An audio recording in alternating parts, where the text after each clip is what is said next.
for joining us again. We had a lovely dinner last night that a number of you were able to join us at, and I think there were some good discussions had at tables, and made some good connections. So I'd like to welcome you back here. I again would like to acknowledge that we're on Treaty 6 territory and home of the Métis people, and just pay our respects to them, and for allowing us to be part of their land and to enjoy the benefits of their land.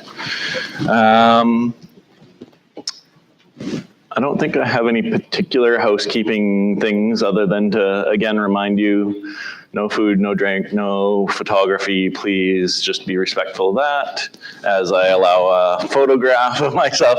So we do have professional photography that's going on, but we ask that people otherwise be respectful of that. And any beverages in adult sippy cups or in the bin before you come in the doors. So I think I'm going to change things around on our schedule, maybe. I see Dr. Rosenberg's way up the back there, but I think I might start with you just because I think it would flow a little bit better rather than breaking up the schedule. So maybe, I know he did a little bit of an update for us last night at the dinner about what's going on in Canada as far as the Canadian Pediatric Association. But I think it would just be good for him to give us a brief update on that again, because I know a number of people weren't available for that. So. Oh, and sorry, yeah, I'll let Melissa sneak in quick here. I forgot she had a couple things to say too. So I just wanted to let everybody know about a couple things we have coming up. Since we have so many people in town, we decided to do a screening of the Stolen Childhood documentary tomorrow morning. And so we were hoping to just have a parent gathering tomorrow. My house is not big enough for all of you, so we've actually rented the church building where I attend. And so tomorrow morning at 9 a.m. at the Church of Christ in Saskatoon, the address is 134 Cardinal Crescent. You can ask me if you need directions there.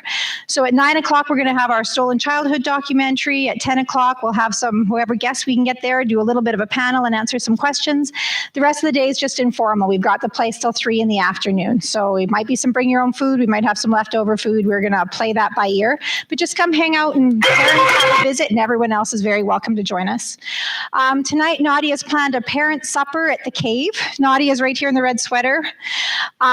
Everyone else is welcome to join us too. She said there's room for 60 in the room. So just let Nadia know if you're able to attend, and no agenda, no anything, supper and visiting. I would really like a group photo with our guest speakers and our group. I do not want this to be painful and drawn out. So after they're done this session before coffee break, I'm going to come up and set a timer for 60 seconds. We're going to have our speakers come stand here. Everybody join around. When 60 seconds beeps, Robert's going to start taking pictures. We want everyone in. Please hurry, and then you get to go have coffee. I mean, Dr. Rosenberg told me I don't take no for an answer, and I'm stubborn, so I'm using it. I'm so on top of this. Rochelle, is she in here, or is she still serving breakfast? Rochelle, one of our parent planning committee people, it's her birthday today. So everyone make sure and say happy birthday to Rochelle, and thank you to our food people. I do have one extra copy of CME evaluation for doctors. Doctors and specialists, you need to fill out your CME evaluations and give them to your appropriate doctor and get your certificate signed for your CME. Nurses and people who've been asking me for certificates of attendance, I think Dr. Rosenberg has a few extra copies of those, so you could check with him and get them signed as well. And I think that's it. Pass off. Yes, I have some extra certificates. James can sign for family doctors. I can sign for others. For the nurses, if you could just write in that it's nursing related, that should be sufficient. And as part of the accreditation process, we do require evaluation. So maybe before you get your certificate signed, you have to hand in your evaluation. I don't really have too much to add to what I said last night. We're very encouraged. I'm very encouraged by seeing what's happening in other jurisdictions. I expect that BC Calgary, Saskatoon have established programs or becoming established, and we just need to work towards getting programs established across the country. I was very encouraged some months ago to receive a call from a colleague at the Hospital for Sick Children in Toronto. An email first to see if I was interested in talking to them about our experience, and I said yes, I was, and then had a call with, I think there were probably 10 or 15 people on their end, a whole multidisciplinary group of people who felt compelled, as we all do, to try and do something better for children and families. So I was very encouraged by the fact that that prestigious, renowned hospital is working towards creating a multidisciplinary team as well. Also, with their initiative, they have created a Canadian Pediatric Surveillance Society surveillance program. The Canadian Pediatric Society is a society which encompasses almost all pediatricians in Canada, and they have what's called a surveillance program. So individuals, physicians who are interested in learning more about a particular disease can submit an application to the Canadian Pediatric Society. It's vetted from a scientific point of view, and if it's approved, the Canadian Pediatric Society will then distribute every month to every pediatrician in the country a list of those diseases currently under surveillance. And PANDAS has been accepted as one of those diseases. So each month, a pediatrician, if they haven't seen a patient with PANDAS, they indicate that, and nothing further is done. If they have seen a patient with PANDAS or suspected PANDAS, they indicate that, and then they receive another longer form which gathers information about the disease, where they live, various factors. So that process is just going through ethical review, and once ethics is approved, then that will be rolled out. And I believe it's 2 years usually that those surveillance programs go on. So as mentioned last night, this has a number of benefits. One is to heighten awareness amongst pediatricians about PANDAS. Because the CPS is essentially administering this, it adds credibility. But perhaps even more important, or as important, is that it gives us lots of valuable information about the epidemiology of the disease, its frequency, incidence from year to year, all sorts of demographic and geographical possible influences. So I think that will be very important. I did send out a survey to all my rheumatology colleagues before this meeting to get some response about what's happening in their communities, and I received 2 responses. So my assumption is that there's not much happening other than those centers that we heard about last night and the Toronto Centre. But I think, as we discussed last night, I think we really are at a tipping point, that this rather long, arduous process pathway to where we are now, I think momentarily is going to flip into increased awareness, a multidisciplinary clinic and service.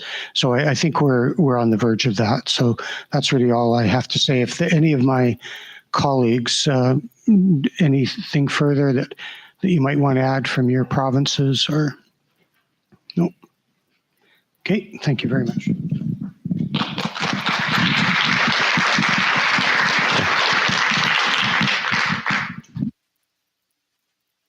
Thank you, Dr. Rosenberg.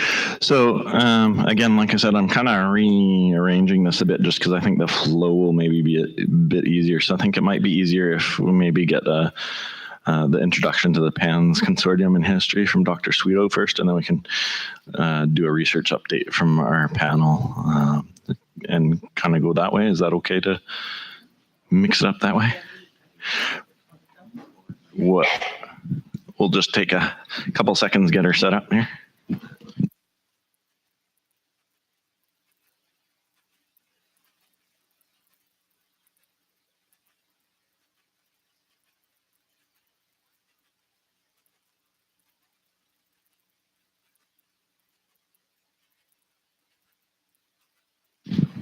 Apparently I don't have any blood in my fingers. I said what he said and nothing happened. Got to prayer.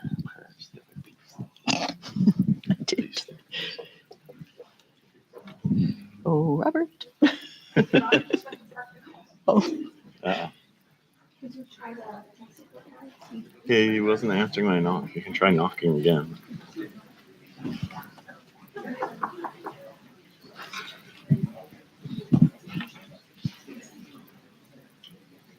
You have it on a USB? Yes, right here. I can put it on here. I'll turn it.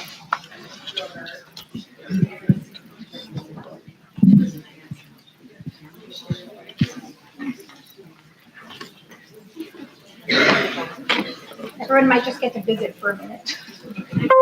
Network among yourselves. So, which one? Is this the one? Yeah. Do you have a phone number to try calling, James? I don't. But I have alternative solution. Are you able to, is the projector working? It will. Once we unplug her, it should go live. If we wiggle this a bit, maybe.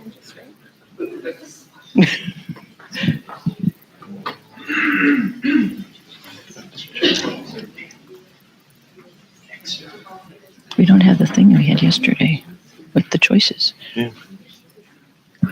Well, we are currently without AV support, so I will just speak to you what's on my slides, and then you can get a copy. How about that?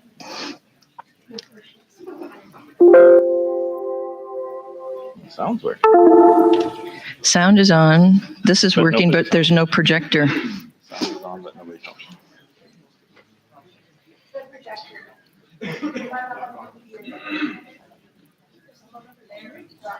Is there a phone number here? Dr. Rosenberg's calling. Oh, over there? Need help?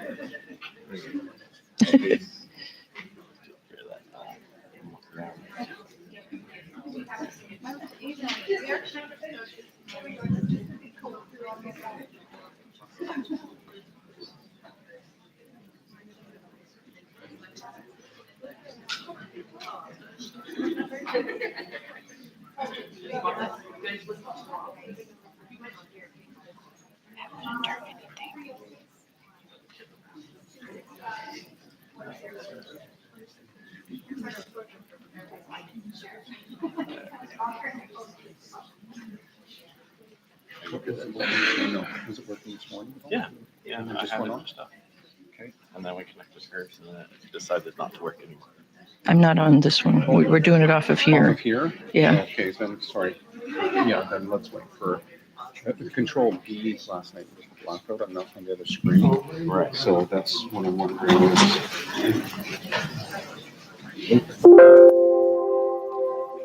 Pop it up last night. So, Yes. AMR 690. okay. You get out of there. Thanks.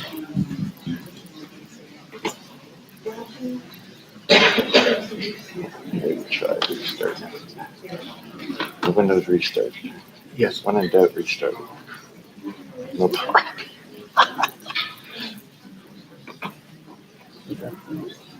What is the thing?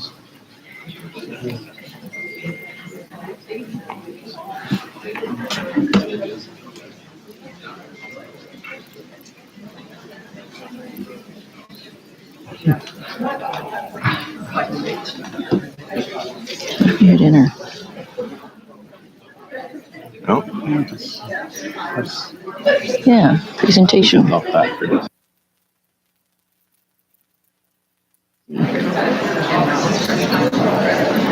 Oh, something's up there. It's up there.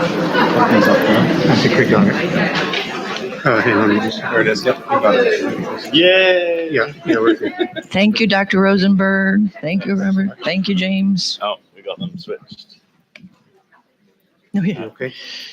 How do we switch these?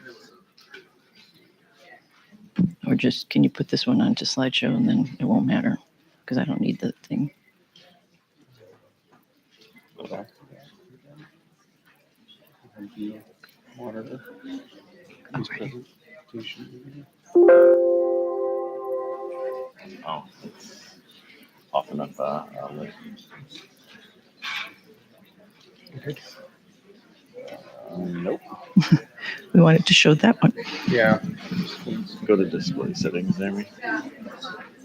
Swap. There we There go. we go. Yay. Okay. Good. Now you know what the next slide is as well. Good morning. Good morning.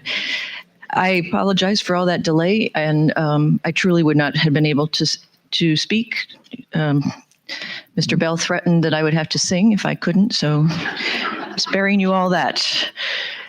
I had done a literature search for a talk that I gave earlier this spring and was really pleased to find out that even though that was only 3 months ago, there had been another 6 articles published. So there's a truly growing literature on pandas, and a shout out to Dr. Tienemann and Dr. Frankovic and the Stanford team, because half of the new literature has come from them. And it's just a wonderful, wonderful testimony to how careful systematic research can work.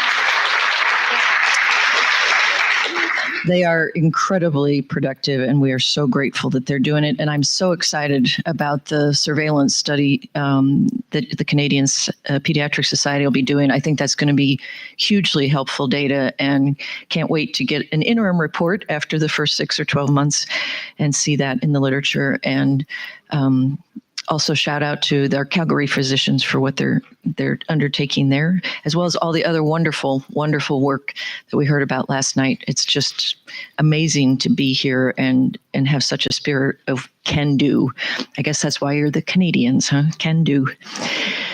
So in that literature, there has been a nice shift from the 2000 to 2010, where there were literally only 5 data papers and 20 editorials, most of which were speaking against the existence of PANS or pandas or the failings of the literature, to now where we're actually getting data on children with PANS, as well as the earlier descriptions of kids with pandas, including some epidemiologic studies. So I wanted to just kind of go back to our model that we talked about yesterday. And this had been the model of idiopathogenesis, a wonderful big word. If you are ever scrabbling, probably can't build this one, but it just means cause and disease mechanism, and it's all in one word, so it's nice and efficient.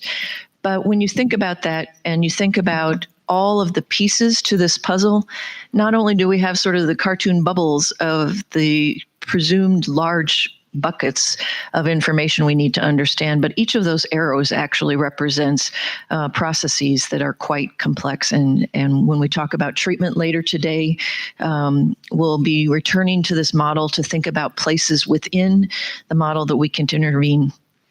But in terms of Group A strep, most of that work had been done in the 90s and 2000s on the pandas cohort. And as you heard yesterday, there's been a very exciting development in the basic science side. We'll talk a little bit more about this morning. Genetically susceptible host is one where I'm going to talk to you about the US consortium that we're hoping we can figure out a way that our Canadian colleagues can join us in contributing data and samples to that consortium, because we really need to get at least 1,000 children in there in order to do the kind of meaningful work that we want to do. Misdirected autoimmune response. Obviously, this is a huge bucket and is very, very, very complex. Not much has been done recently on molecular mimicry. You heard from Dr. Pasternak that was actually proposed a couple of decades ago, and it too has been somewhat controversial, with people debating about whether or not the immune system would be functioning that way. I think the answer has come out in favor of very clear evidence that molecular mimicry is a process at work. And so what our job is to take that information and then go back and figure out what are those molecular mimics on the strep that then are the antigens on the human host. And then finally, just what do we know about this clinical phenomenon, and what more do we need to know? And I think that every time we get an answer, it just engenders another 4 or 5 questions. So the evidence that strep was causative in pandas, as we heard yesterday, came from 5 lines of research. And the first of these was clinical observations and epidemiologic studies. And we didn't have any epidemiologic studies of childhood onset obsessive compulsive disorder since the 1980s. So that's a very long time ago. And things have changed during that time, particularly because of the availability of SSRIs and more effective treatments for obsessional symptoms and for anxiety disorders. We started to see that this was actually a fairly common problem. So I think if we went back into the community, we might see that it happened more often. But our colleagues in Denmark and Sweden have taken advantage of their national registries to begin asking questions about the PANDAS hypothesis, as they say right here, association of strep throat with mental disorders, testing key aspects of the PANDAS hypothesis in a nationwide study. And this was done by a group in Denmark using their registry that contains information from basically first mom's appointment for a prenatal exam up until the child's current age for 1,067,743 children. All of them less than 18 and about half girls and half boys, as you would expect.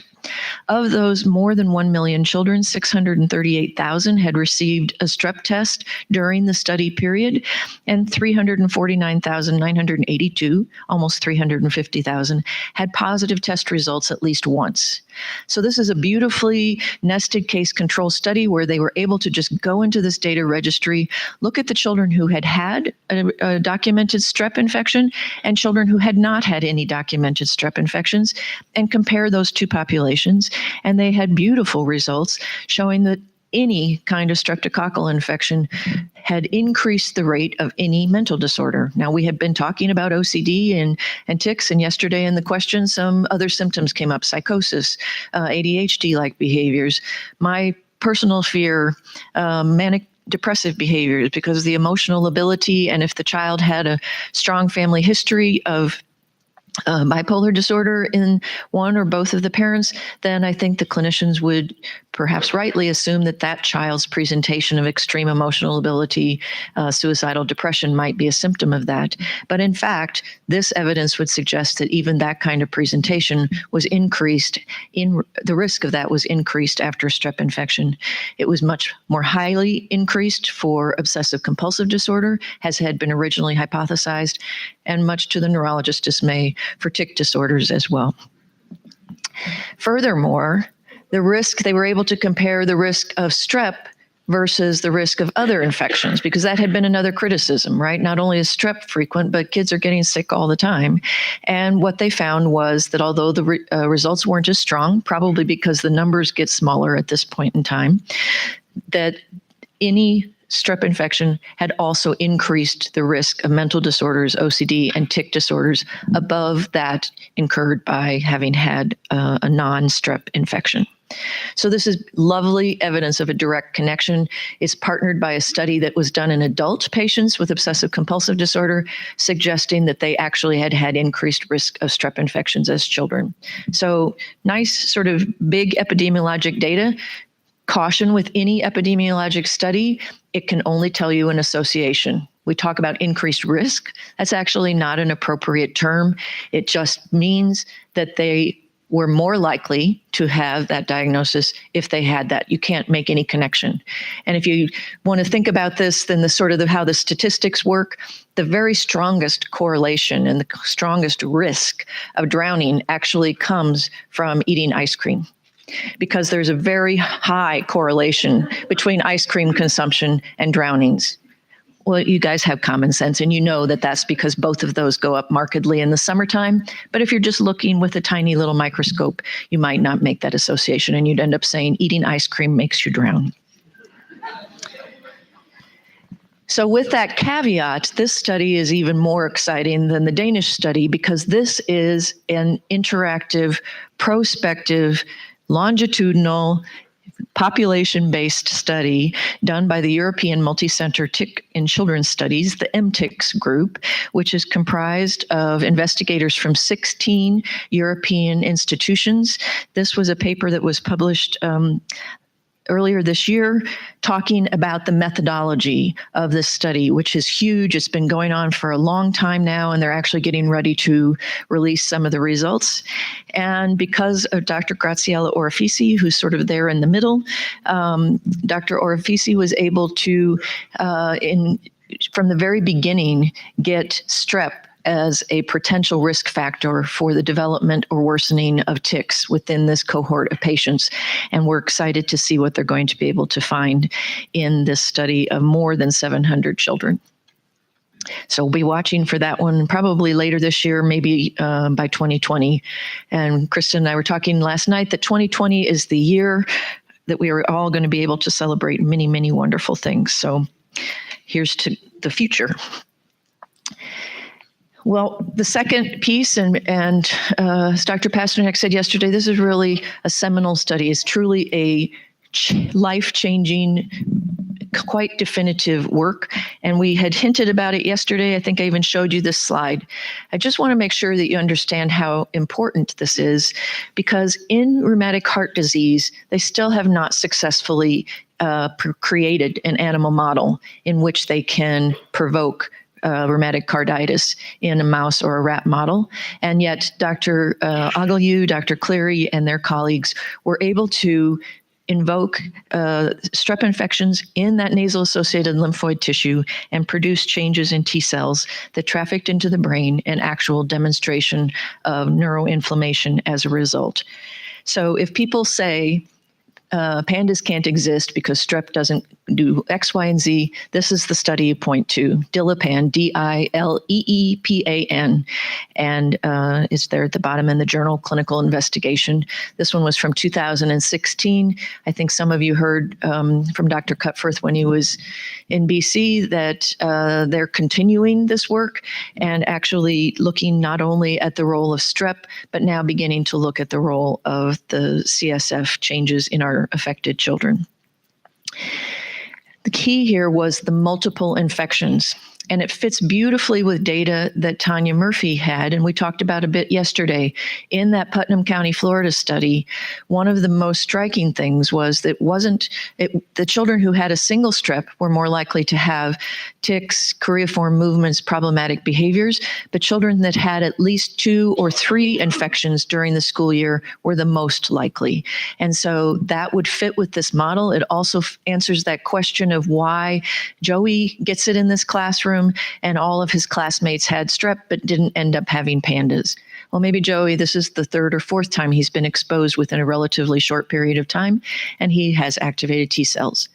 That extrapolation is probably just as dangerous as trying to make a causal relationship out of an epidemiologic study, because that's a huge jump from a laboratory-induced process in a mouse to what's happening in a child in the classroom. But it's nice that the clinical data and the basic science data are at least in concert with each other.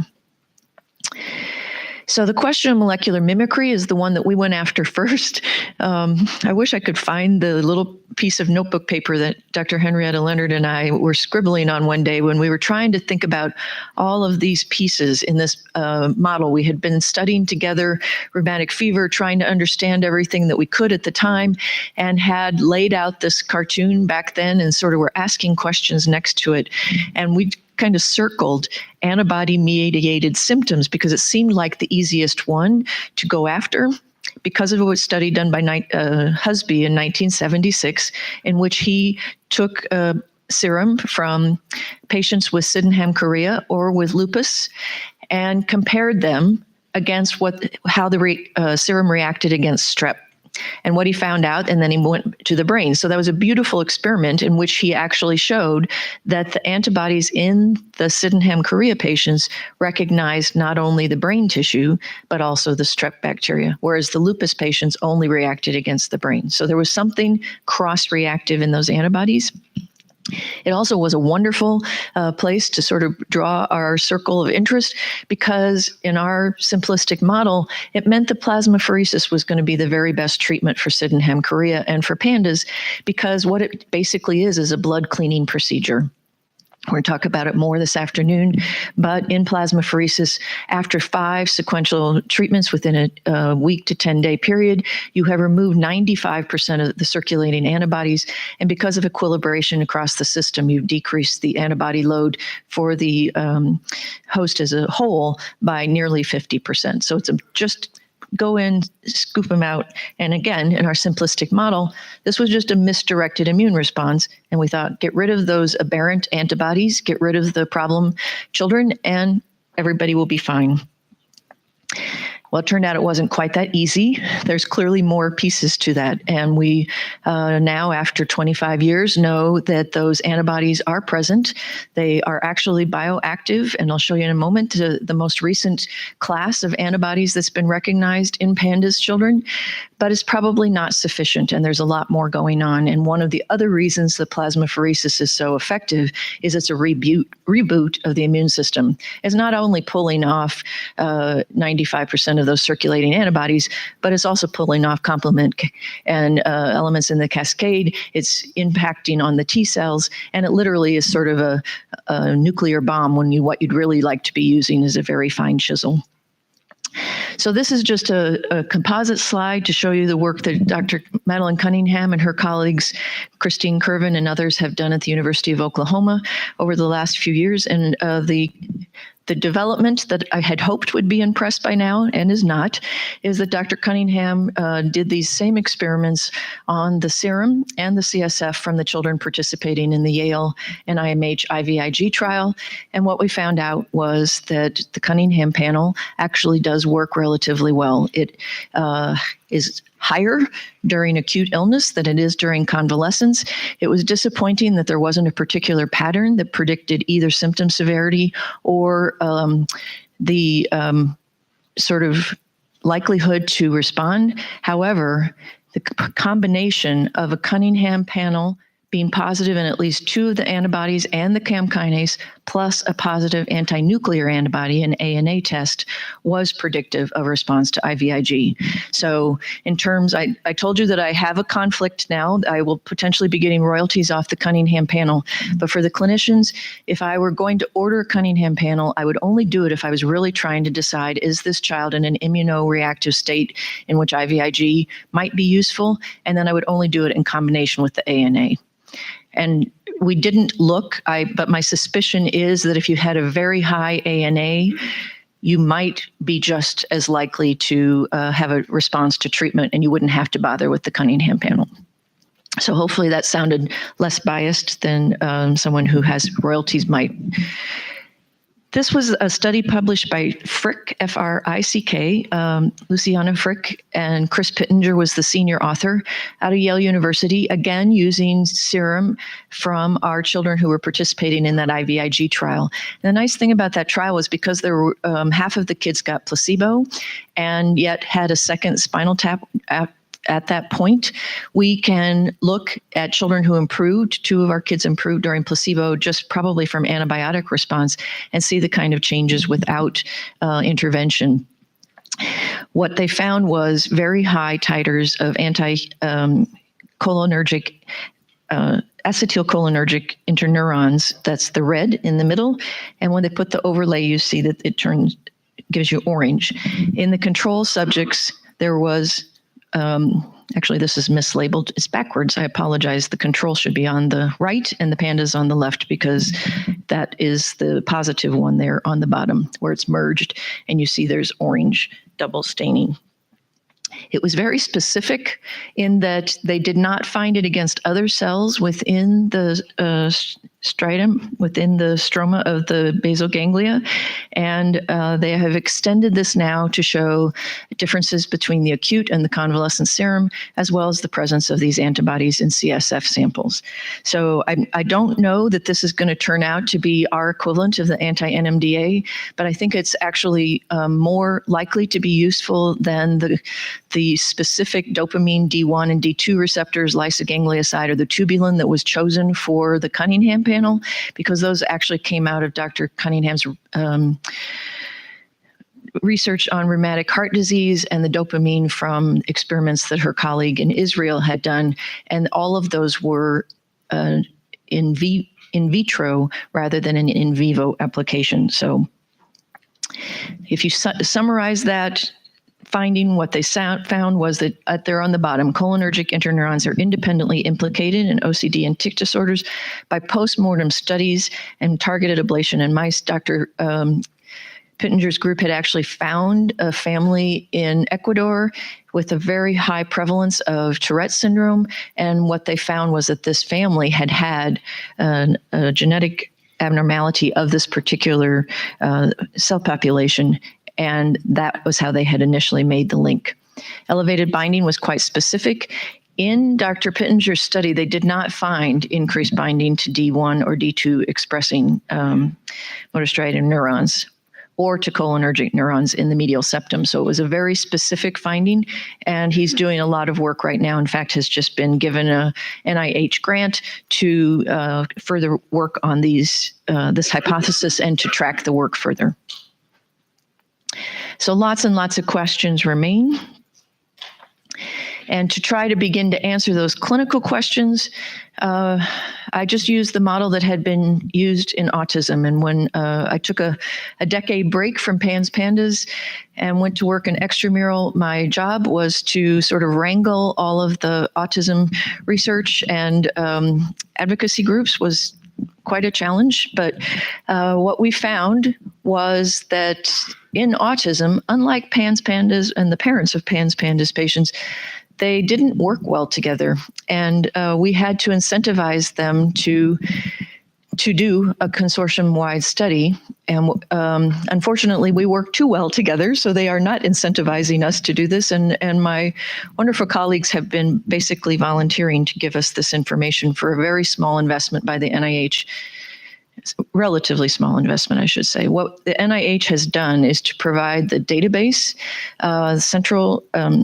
clinical trials database, and a clinical trials secure input where parents can actually get their own unique identifier, enter all of the data, and then the clinician can go in, pull it up for their clinic visit, but it's also being stored along with samples that are required from that patient. The investment of about $600,000 a year maintains our ability to get samples into the sample repository, have them processed so that in the future any investigator can access them. And this is what I was saying, we need to fill this repository with 1,000 well-characterized children as quickly as possible. Unlike some of the other registries that have been started, this one is going to be controlled because the secret to, in my opinion, just my opinion, the secret to genetic research is a well-defined phenotype, and that's where autism failed. In the autism community, autism is a syndrome like PANS, but there's a failure to acknowledge that. And they act like when you have a diagnosis of autism or even autism spectrum disorder, that child A is the same as child B, despite the fact that they always say, if you've seen one child with autism, you've seen one child with autism, right? And in that consortium, they actually had, because the psychologists were putting the data in, the difference between a child being in the affected group and the unaffected group was a score on their ADOS and their ADIR, where literally 1 point make difference on a 40-point scale makes that diagnostic cutoff. Clinical judgment is used at the NIMH in our studies, and we spent almost as much time characterizing children with autism as we had to do to determine whether a child had PANS Pandas, because it isn't just a score on the ADOS and the ADIR. It goes further than that. That's a lot of negative talk to just say, I know that some of the parent groups in the United States have been frustrated that I haven't just opened this up and let them fill it for us right away, because they could. There are hundreds, if not thousands, of children in the U.S. Who have a diagnosis of PANS Pandas, but if I could be blunt, garbage in is garbage out. So if we aren't very careful about who gets into the study, then we may not be able to find something that was truly there. Consequently, we've established common measures, and we just had a meeting at the NIH in February, where We had representatives from 18 different institutions who all came together. We had been hammering out these common measures by email and teleconference for years going into this, and we still haven't gotten to the point where every site is using the same forms, because I don't think it's necessary. What we have is that every form being used in the 18 different sites contains the same basic information, and with the data dictionaries is we'll be able to cross those platforms and come together. They're asked to confirm the diagnosis and put in enough information that an independent validator can go back through and validate those diagnoses, as well as entering severity ratings so that we have some ability to determine what factors are influencing this. And then we have protocols for collection and storage of the biologic samples. That was actually quite easy because the NIMH had contracted with Rutgers University to create the NIMH biorepository for genetic samples, and they were willing to extend that to include serum and some of the things that we need to hunt for antibodies and other etiologic factors. So the common measures, the ability to get the data in, get it back out, and the sample repository were what NIMH was creating. And then until I left, we were serving as the site for the sort of continuing checks on diagnostic validity, cross-site reliability, and training, et cetera. This effort now needs to be picked up by an extramural group, and I'm hopeful that our colleagues at Columbia may be able to do it, since they have currently a grant studying obsessive compulsive disorder, and maybe could get a supplement to add this in, at least until we can get a planning grant together to get the work done. One thing that did seem to work and was able to help Stanford get their program going in their early days, as well as Arizona, Minnesota, Florida, Columbia, and others, was that while I was still in intramural, we were able to provide a research assistant to each of those programs for a year's period of time to get those data. Dr. Mike Cooperstock has now retired at the University of Missouri, and we were able to actually provide a research assistant to redact all of his clinical charts and clinical information, as well as to recode his samples. So those will also be coming into the repository. My hope would be that we can add a couple of the Canadian centers here into this. Dr. Purnell had come to a meeting that we had to talk about the diagnostic work and sort of when we first launched this notion of the centers. And Dr. Rosenberg has been an ally from the very beginning. So hopefully Calgary, Saskatoon will get all of the major players in Canada together helping us with this. And if you want to have your own bank, as long as the two of them talk to each other, that's fine with me too. One of the key reasons that we need to do this is that as we get these samples and data in, we obviously need to have people ready to ask the questions and meaningfully get the answers together. And so the NIH is being petitioned by the U.S. Advocacy groups to fund PANS research to a greater degree. Our current institute director, I guess I would just characterize him as an agnostic. And so it's going to take some work to convince him it's helpful, but at least he is not as anti-clinical research as the previous director was. So I think we'll be in good shape. And that was all I had. Thank you.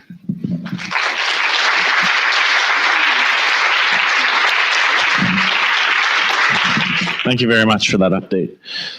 Okay, so I think the next thing that we're going to do is have just a little bit of a research update from all three of them. Is that correct? Is that where? Had you been prepped about that? So I don't know if you each want to take just a few minutes to explain where your particular research is at and what you've got on the back burner, and I don't think we need a particularly long amount of time, but just sure. We've been having many technical moments this morning. I think we can have one more. This might not be the last one. There's no promises. Yeah. I'm just going to speak. Okay. Good morning. The Mass General is a busy place from the point of view of pandas care, but it's a very dysfunctional place with regard to research.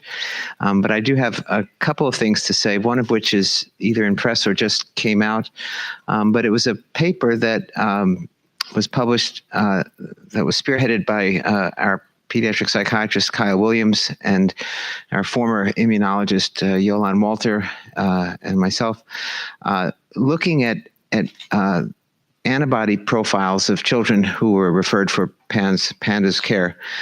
The list of tests, which was alluded to yesterday, often includes looking at immunoglobulin levels of newly evaluated patients. The reason for this is twofold. One is that every now and then we find a child with significant lowering of their immunoglobulin levels, and so they really fit the classification of hypogammaglobulinemia. And sometimes the levels are sufficiently low that the children are eligible to be considered for IVIG replacement with a standard indication of low antibody levels rather than tilting against the windmill of getting IVIG for pandas, at least in the States. The other is that children who are deficient in immunoglobulin A, which is a particular class of antibody that's important in protecting the mucosal surfaces of the body, the eyes, the mouth, the airway, the gut, the reproductive tracts. It turns out that if you give IVIG to somebody who is IgA deficient, you can provoke an allergic reaction. So screening for IgA is something that's rather commonly done when kids are being considered for IVIG therapy. So we had a lot of samples, a lot of data regarding IgA levels in our patients. And Kyle was able to glean from our electronic medical record, which I complain about bitterly to anyone who will listen. But it was quite helpful in being able to, by diagnosis, pull up IgA levels from a large number of cohorts that would be good comparators. And it turned out that the IgA levels among children with pediatric onset OCD, which was the term that Dr. Williams used to kind of stratify the kids, was lower among children with OCD, acute onset OCD, than among children with anxiety, depression, ADHD, and other sort of defined pediatric psychiatric diagnoses. The levels at a population level were statistically significantly reduced. They were not down at the single-digit level that you would worry about safety of administering IVIG. But it implies that there's immune dysregulation among these children, or that these are children who are genetically programmed to have low IgA levels and may be at increased risk of sequelae of streptococcal infection, which after all is a mucosal infection affecting the surface of the tonsils and pharynx. So it's a provocative observation and apparently has been supported, at least anecdotally, in other centers that have had the opportunity to review their data. Dr. Williams, unfortunately, isn't here today, but is involved also in, I guess repeating is the right word, Sue, of looking at MRIs of children who with recent onset of pandas presentations, and has found preliminarily that there are indeed changes in the volume of the basal ganglia when assessed by the research MRI protocols that he's been using. The problem for us at a clinical level is that these changes are small, and conventional MRI protocols don't really assess the structures in sufficient detail to give a quantitative analysis of the volume of the structures. You know, MRIs are slices, and so you have to get a stack of slices to calculate volumes. And there are standard rules about how close together the slices may be spaced. And I can tell you they don't take a tremendous number of images across the basal ganglia in particular to allow for volumetric analysis. So this is a research protocol study. It's not routinely available.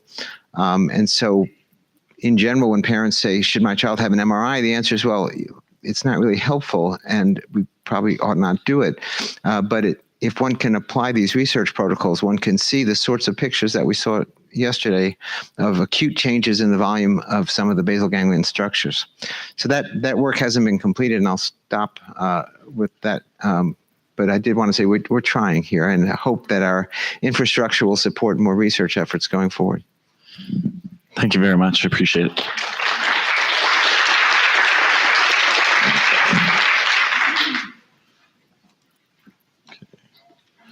Let's close that right?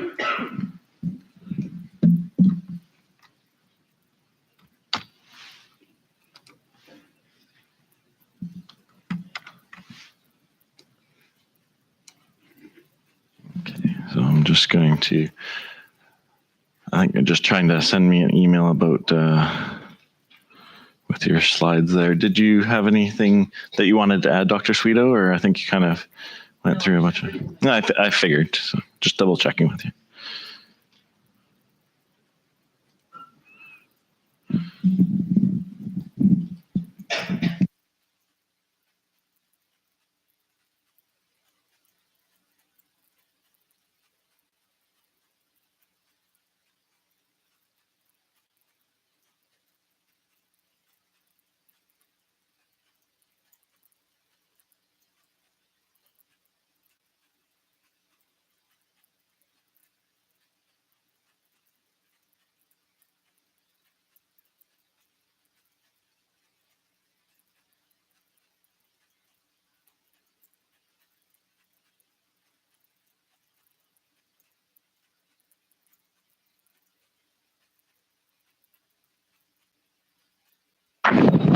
I'll still need my slides then. We'll figure it out. I'll figure it out. But I'm going to remind myself what I wanted to say. My main message is going to be it's really exciting what we're working on.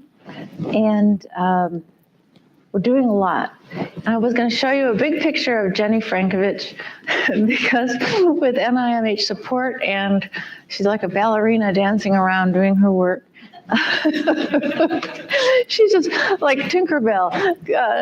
She's gotten all these, this big biorepository. We've collected data from our electronic medical records, from a database with all our, I showed you the questionnaires, and then blood and cerebral spinal fluid. And she goes around to the basic scientists at Stanford, of which there are many, and gets them all excited about PANS and PANDAS, and they just can't wait to help.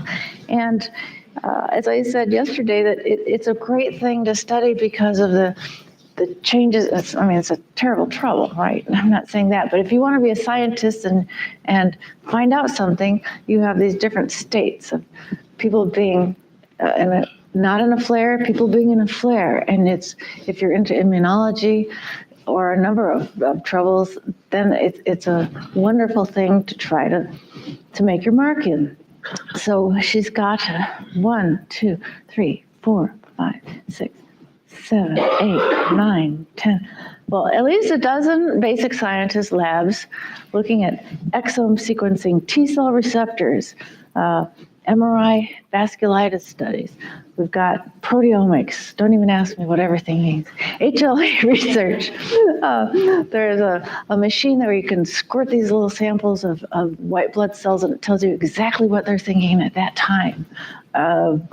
Looking at the sleep studies, looking at B cells, looking at brain homing monocytes. So monocytes are first responder white blood cells. And they seems like have a tag on them now that says, go to the brain. And they might be just going there to clean up what's already going wrong. We don't know yet, but there are differences in the patients. So it's really a wonderful thing. I'm not going to tell you the results because I don't know the results yet, but all this is cooking. Let's see what else we're doing. We are gearing up to try to be in an IVIG trial that a company named Octapharma that makes IVIG is trying to get together with a number of sites in the US and in Germany. And we're in on the design and trying to get a really good study to complement the studies that have been done. We have a doctor from Italy who is working at Stanford, among the other places he works, and he's got this thing called transcranial direct current stimulation, where these cute little hats that put a mild electrical impulse, and it can be helpful in OCD, it can be helpful in ADHD, and it's like low risk, and who knows that it helps with learning in terms of OCD treatment. So we're going to be probably doing that. My work, I'm working on looking at all of our charts and seeing how our patients are tolerating psychiatric medicines, particularly the SSRIs and antipsychotics, because our clinical experience is they cannot tolerate very big doses. So we're looking back, and I can't show you what it is because we're still haven't published it yet, but it's right. I mean, our patients don't tolerate as much medicine, but they do tolerate some small doses, many of them, and actually can benefit from them. But we've seen, I mean, my first job when I got to clinic was taking kids off medicines and decreasing their doses because it's logical. When they go to the hospital, they're not getting better. So add a medicine. They're not getting better. Maybe they're worse. Add another medicine. Oh, they're still not getting better. In fact, they're getting worse. Add another. And a lot of the symptoms of PANS are like the symptoms of side effects of psychiatric medicines, like behavioral activation and suicidal thoughts and hyperactivity. So I'm excited about that work. That's what I'm going to work on Saturday afternoon and Sunday. Trying to get that ready. Because it's hard to get a child to sit down and do neuropsychiatric testing, any child, because it's hours and hours of work, we're trying this cute but good 30-minute thing called the IMPACT test that was made for kids with concussions and athletes of all ages. Before the season, they go get their test. If they get a concussion, they go get it tested again, and it's supposed to determine when they can go back into play. And it's very palatable. It takes a half an hour or less. It's on an iPad or a computer. So seeing if we can capture some of the changes and show changes when the kids are in their flares and recuperating, and also to try to help direct in an easy way what we can tell the schools and the parents about, why are they not remembering? Why aren't they paying attention? Why do things take so long? If we have some more data, I think it's easier to go and communicate that kind of thing. And my pet project at the moment is a parent PTSD therapy intervention study. Some people where I work, thank you. No, we've kind of bootstrapped it. I've done a few parent groups, kind of trying to find the right combination of support and education. But the neonatal ICU consulting psychiatrists have developed a manual for parents of kids in the neonatal ICU with premature infants. And we've derived our manualized treatment from theirs. We've added some things. Their cognitive skills, stress management, working on trust. And we added that chapter or lesson, because there's so much trust broken. You trust the medical field, right? You trust your family, your friends. You think you're all going to be on the same page trying to help your child, and often that trust is broken. So we're working on that because it's not like you should trust everyone, and it's not like you should trust no one. It's not like you trust everyone with your child, but you could trust some people with your car and some people with your investments. But I mean, it has to be a little more fine-tuned and thinking about it thoughtfully. Another one's about grief. Like, we don't know necessarily how the kids are going to grow up, but certainly in the near time, you can grieve some losses of how your life has changed, what's changed about your child and where you thought they might be. So we have a part on that. Then we have a trauma narrative where people will write out, just pick a moment of trauma in their journey, the PANS or PANDAS, write a narrative. We took this from a lot of the work from the Veterans Administration, PTSD work, and kind of go over that and do exposure therapy to that. We have a gratitude journal because research has found that's been helpful. I think you said that's something that reminded me to bring this up. And Victories Against PAN journal, that's part of it. What else did I want to say about research? future trials are going to get going. I showed you a pie chart. I don't expect you to necessarily remember, but it showed that about 14% of kids in our group have a single episode. About 22% have chronic static or chronic progressive illness, and then the majority have relapsing and remitting troubles. So we were designing a new onset controlled treatment trial because we don't have enough controlled treatment trials.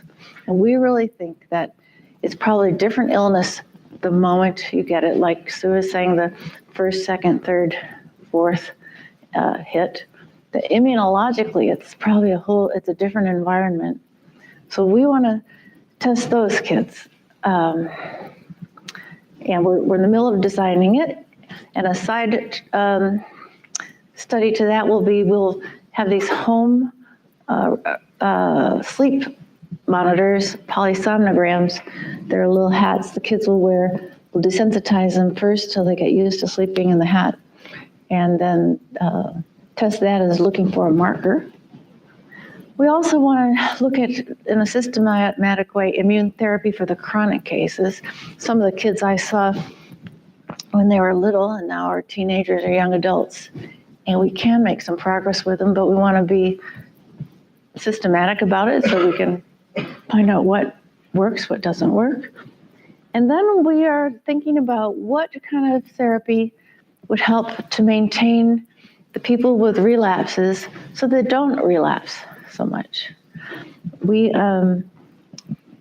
maybe you'll talk about our NSAID on our corticosteroid retrospective trials, but we have shortened the flare lengths by using nonsteroidal anti-inflammatories and corticosteroids. But I'm not happy to say that when we look back, most kids who have treated with NSAIDs have relapsed within the year. So we're not quite getting it. Is there something we can do to protect the kids from relapsing? And we have worked with trying to have various ongoing immunologic interventions to treat their immune system in hopes that we could prevent relapses, because it's probably not as good as for you as having no relapses. It's probably better for your brain. The other thing is looking at the PANSS questionnaire, which is at 202 pages. Not really. I think on a regular day it would be more like 20 pages on a computer screen. But we want to see how close we were in the consensus diagnostic guidelines to picking out the things that most often cluster together. If you throw all the questions in the air, what gums up together is really the main questions you need to ask about PANS and pandas that you feel confident you got it. Because questionnaires take a long time. For one thing, we don't want to overburden people. Plus, what Sue is saying, we would like to get, as for research purposes, not necessarily treatment purposes, but research has to come first before we can be confident in our treatments. We can know we have a homogeneous sample of people upon which we're testing our treatments. So that's another thing we're working on. What, anything else? We're very fortunate to have gotten funding from a number of places at Stanford, the National Institute of Mental Health, and we have had grateful donors and other community foundations. Our parent group's fundraising has been fantastic. So it's an exciting place to be, and I'm very hopeful that we're going to learn a lot, because I think we already have started to.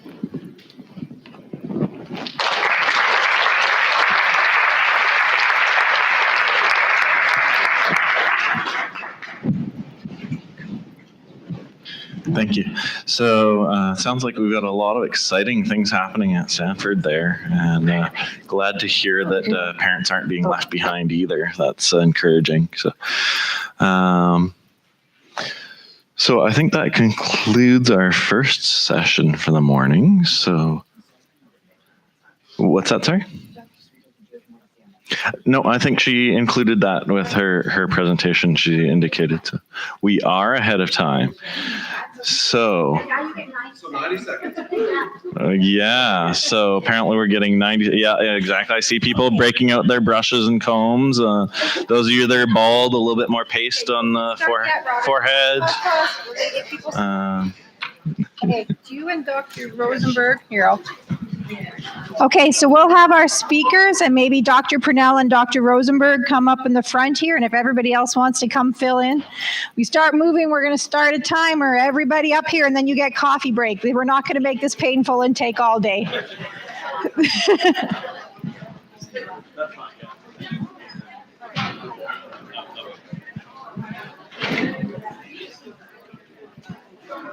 I'm being bossy. So come on. Oh, we're doing pretty good. We got about 30 seconds left. Everybody keep moving. Squish into the middle. Okay, let's have our guest speakers come right up to the front center there. 3 rows. 3 rows. Everybody squishing. Oh, we're pretty good. 10 seconds left, and we've got almost everybody in. Put that whip away. That's right. Here, Robert. Here.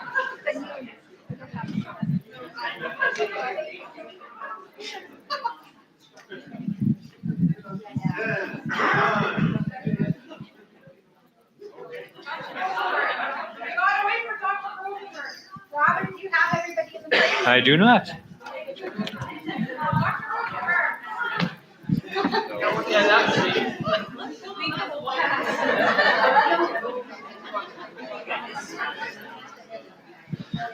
Okay, I don't have anybody past you, so you guys gotta.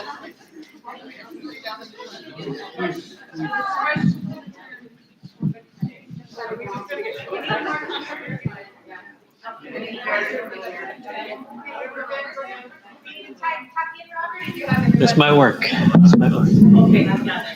Lighting is good. Thank you for lighting. Hey, if you can't see, turn with the mic. Make sure your whole face is visible in the gap there. There's some people I can't see at all. Make sure your whole face is visible. Why are you hiding? Don't hide. The flash is not going to work. Yeah, there's something.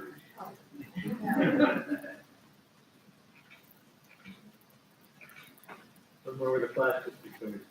Everybody get the high five. Excellent. Thank you, guys.